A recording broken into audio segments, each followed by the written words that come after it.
Chapter 11. Remembrance of Donkeys Past. It was not until I approached once again the trembling rim of the pit, whose darkness had become for me less an absence than a perfume, less a void than a presence so persistent that it seemed to follow me even into the folds of sleep, that I recalled, with that peculiar suddenness which only recollection, awakened by the faintest echo of sound or smell, can produce,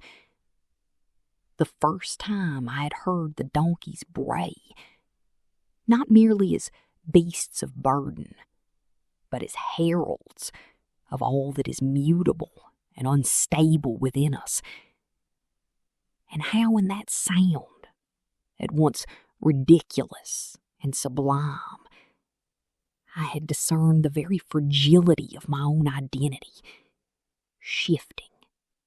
hesitant, trembling like a candle flame before the breath of a lover not yet confessed. For it is true that the bray, which might seem to others only the coarse utterance of an animal, was to me, then as now, a revelation, a reminder of the days when I too sought to mask myself, to appear always in forms that pleased others, until, by accident or design, I descended into the asshole and discovered that each mask, each fleeting gender, each trembling hesitation was not a disguise to be cast aside, but a layer of the self, sedimented as the strata of stone are layered within the earth, so that in embracing each shifting guise, I was at last closer to truth than I had ever been in my rigid pretensions of constancy.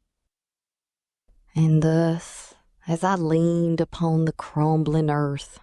feeling the scent of dust and the faint musk of mule's hide rise up to me, I remembered the touch, how gentle it had seemed, though perhaps it was only the breeze, or perhaps the hand of one who had once loved me, or whom I had once loved, which, though symmetrical, is never quite the same, brushing against my wrist as lightly as the memory of a kiss long unreturned. In that moment, the pit itself, the donkeys within it, the lovers dissolving into shadows and duplicating themselves endlessly, became for me not a spectacle external to myself, but an interior landscape, an abyss whose widening was not downward, but inward, into the chambers of the heart, where each bray reverberated like a bell tolling not loss, but continuation, not ending, but perpetual becoming. Thus did the asshole, in its silent enormity, teach me once again that to remember is not merely to look backward, but to fall forward into the abyss of self,